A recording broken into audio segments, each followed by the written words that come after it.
नमस्कार, मैं हूं संजीव त्रिवेदी। चुनाव में इस बार चुनाव आयोग पर नजर इसलिए क्योंकि चुनाव आयोग का एक ऐसा फैसला आ सकता है जिसको लेकर सबों की निगाहें हैं। ईवीएम एक ऐसा प्रश्न बनकर सामने आ गया है जिसको लेकर ऐसा लगता है कि लोकतंत्र में पारदर्शिता के जो मानदंड हैं वो कहीं ना कहीं प्रभावित हो रहे हैं। लिहाजा एक भूमिका है जो कि चुनाव आयोग को निभानी है। चुनाव आयोग को ये भूमिका निभाने के लिए बार बार कई कॉर्नर्स से कहा जा रहा है और उस फहरिस्त में राजनीतिक दलों के अलावा अदालतें भी हैं।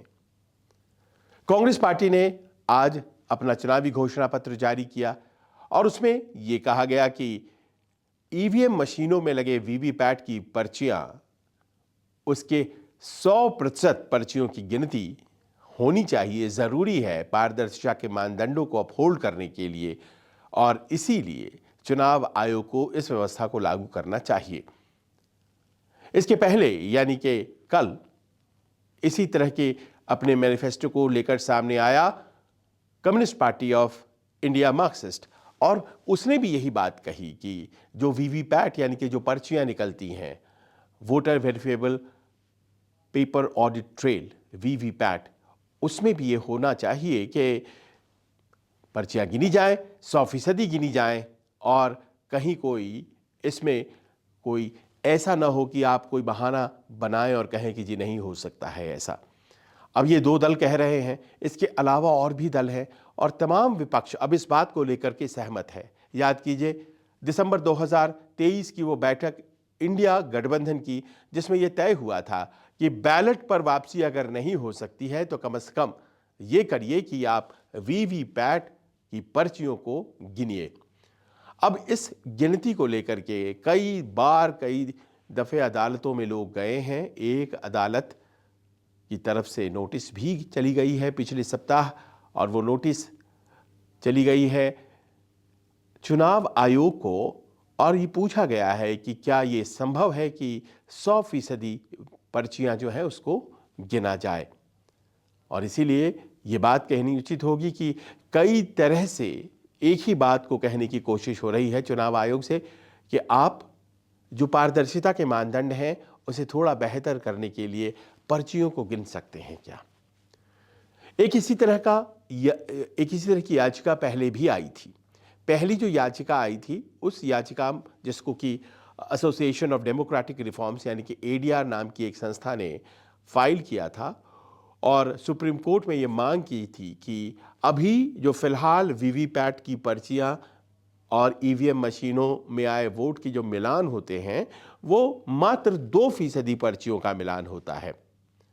यानी कि किसी भी असेंबली कॉन्स्टिट्यूएंसी से रैंडमली हर एक कंस्टिट्यूएंसी से 5 मशीनें चुन ली जाती हैं और अगर मान लीजिए कि उस लोकसभा क्षेत्र में 5 असेंबली कंस्टिट्यूएंसीज हैं तो 25 मशीनें और उनकी गिनती कर ली जाती है, मिलान कर लिया जाता है, यानी कि मात्र 2% पर्चियों को गिना जाता है।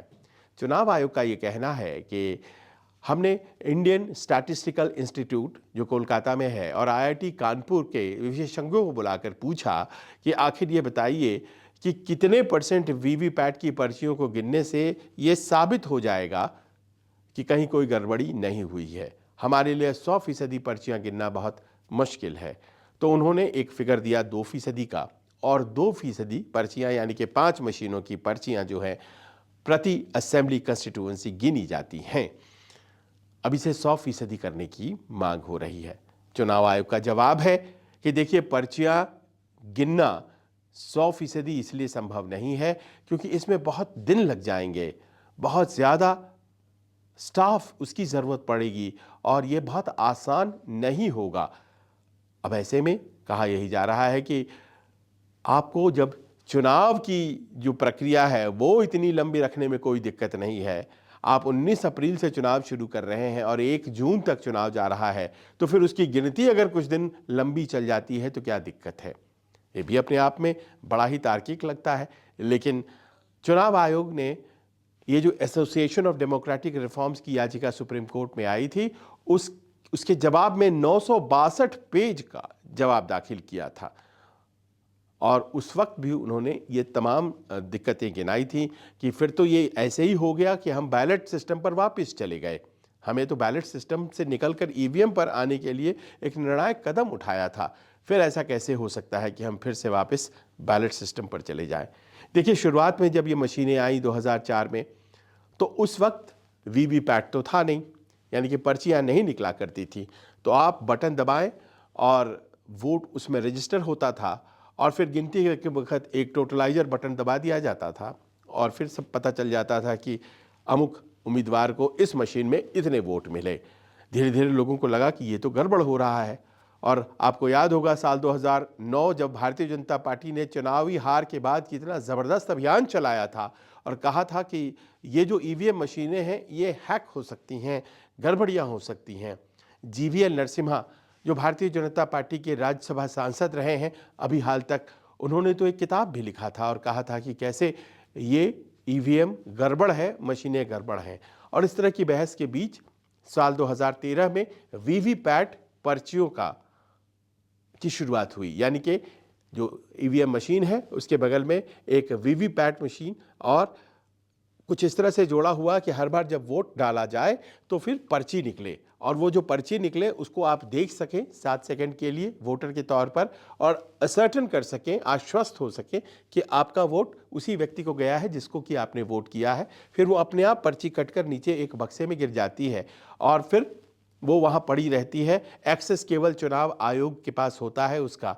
और फिर अगर मान लीजिए कि वो उस मशीन को चुन लिया गया जिसमें कि वेरिफिकेशन होनी है तो फिर वो पर्चियाँ काउंट हो जाती थीं। लेकिन ज़्यादातर मशीनों को चुना नहीं जाता था। आप जानते हैं 2% को चुना जाता है इस वक्त, तो फिर ज़्यादातर ऐसी ही रह जाती थीं। अब ये मांग हो रही है कि 100% करिए और 100% की जो मांग है उस पर एक याचिका सुप्रीम कोर्ट में भी हाल में आई थी, दूसरी याचिका, और उस पर ही नोटिस सुप्रीम कोर्ट ने दिया है चुनाव आयोग को। चुनाव आयोग की तरफ से जवाब दाखिल किया जाना है और जो हमारी जानकारी है उसके अनुसार सुप्रीम कोर्ट उसे सुनेगा, 19 अप्रैल के पहले सुनेगा। लेकिन इस सप्ताह शायद जो आने वाला सप्ताह है उसमें नहीं सुन पाएगा, पर कहा यह जा रहा है कि उसके अगले सप्ताह में सुनवाई होगी और वो सुनवाई 19 अप्रैल के पहले हो जाएगी। क्या ये संभव हो पाएगा कि 100% पर्चियों को गिना जाए? चुनाव आयोग की दलील यही है कि फिर तो ये बैलेट पेपर वाले ज़माने में वापसी हो गई, फिर तो चुनाव हम बैलेट पेपर से ही करवाएं। ऐसा तो नहीं हो सकता है, हम आगे बढ़ चुके हैं बैलेट पेपर को छोड़ करके। जो विपक्षी दल हैं जैसे कांग्रेस, जिसने आज अपने चुनावी घोषणा पत्र में बैलेट की मांग को पीछे छोड़ दिया। आप याद करिए 2018 का कांग्रेस अधिवेशन, उन्होंने प्रस्ताव पारित कर कहा था कि बैलेट पर वापसी चाहिए, लेकिन आज उन्होंने वो मांग छोड़ दी। साल 2024 के चुनाव घोषणा पत्र में उन्होंने कहा वीवीपैट की पर्चियां 100% मिलान कर ली जाए, उनकी मैचिंग हो जाए, वोट इधर पर्ची इधर दोनों मैच हो जाए। तो अब जबकि इस तरह से मांग हो रही है, क्या ये लॉजिक जो है कि भाई बहुत देर लग जाएगा गिनती करने में, ये कामयाब हो पाएगा? क्या ये लॉजिक कि बहुत मैन पावर की ज़रूरत है, ये कोई बहुत बड़ी बात तो है नहीं। भारत जैसे विशाल राज्य के लिए मैन पावर जुटा लेना, वो काउंटिंग के लिए, और बैलेट सिस्टम को जब काउंट करते करते हम यहाँ तक आए हैं तो क्या हम पर्चियाँ नहीं गिन पाएंगे? और ये सब तमाम ऐसे सवाल हैं जिसके जवाब आज की तारीख में चुनाव आयोग तैयार कर रहा होगा। ये ज़रूरी होता है कि आप पर शक न किया जाए, इसका ध्यान तो आप रखें ही। आप इस बात का भी ध्यान रखें हमेशा कि आप शक के दायरे से ही ऊपर हों। इलेक्शन कमीशन हमेशा से ऐसे बॉडी के तौर पर पहचाना जाता रहा है और हर बार बात टीएन सेशन की कही जाती है, जिन्होंने एक ऐसा आयाम दे दिया, चुनाव आयोग को एक ऐसा मकाम दे दिया कि हर बार किसी भी इलेक्शन कमिश्नर की तुलना उन्हीं से होती है, उसी से उसकी तुलना होती है। अभी मौजूदा जो इलेक्शन कमिश्नर है उनकी भी तुलना टीएन सेशन से होती है और ऐसे में इंतज़ार किया जा रहा है कि कोर्ट में जवाब देने के पहले कहीं ऐसा ना हो कि इलेक्शन कमीशन खुद ही ये कह दे कि जो वीवीपैट की पर्चियां हैं उनकी गिनती, जिसकी फ़िलहाल 2% हो रही है, उसे बढ़ाया जाएगा और उसे 100% या 50% या 60% किया जाएगा। स्टैटिस्टिकली लोगों का ये मानना है कि 100% गिनने की ज़रूरत नहीं है। अगर आप 50% से भी ज़्यादा गिनते हैं तो बात बन जाती है। इलेक्शन कमीशन कहता है 2019 के चुनाव में जहाँ जहाँ 20-20 हज़ार पर्चियाँ गिनी गई थी और 5-5 मशीनों की बात जो हुई थी, तो उसके बाद ये मिलाया गया कि कितनी गलतियाँ आईं और पाया ये गया कि मात्र 8 ऐसी पर्चियाँ निकली 20,000 के आंकड़े में जिसमें कि कोई गड़बड़ी थी। यानी कि जो एरर था वो बहुत ही कम 0.000004% ही था। तो इतने कम अगर 2% के काउंट में निकल रहा है तो आप कैसे कह सकते हैं कि गड़बड़ियां हैं। और ये तमाम दलीलें कहीं ना कहीं टेक्निकल दलीलें हैं, लेकिन पारदर्शिता का जो आयाम है, जो मानदंड है, शायद यही वजह है कि बार बार सुप्रीम कोर्ट ने उन्हें ये नोटिस दिया है कि जवाब लेकर आइए इस पर, क्योंकि बार बार ये पूछा जा रहा है। पर इतनी बात तो बहुत आसानी से कही जा सकती है कि बैलेट वाली बहस से अब राजनीतिक दल आगे बढ़ चुके हैं। अब बैलेट की वापसी की मांग नहीं हो रही है। आज कांग्रेस के घोषणा पत्र से यह साबित हो गया, अब बैलेट नहीं चाहिए, पर पर्चियों का मिलान चाहिए और पर्चियां दुरुस्त हों, वो हाथ में आ जाए वोटर के और फिर उसे देख करके वोटर बक्से में डाले, कुछ इस तरह की एक व्यवस्था सामने आए तो बैलेट की मांग नहीं होगी। क्या चुनाव आयोग कुछ ऐसा करेगा ताकि पारदर्शिता के सवाल पर बार बार जो उठ खड़े होते हैं विपक्षी दल, उनकी जिज्ञासा और कौतूहल को इन चुनाव में ही शांत किया जा सके। कैसा लगा आपको ये न्यूज़ वीडियो? हमें अपने कमेंट्स के जरिए ज़रूर बताइएगा। नमस्कार।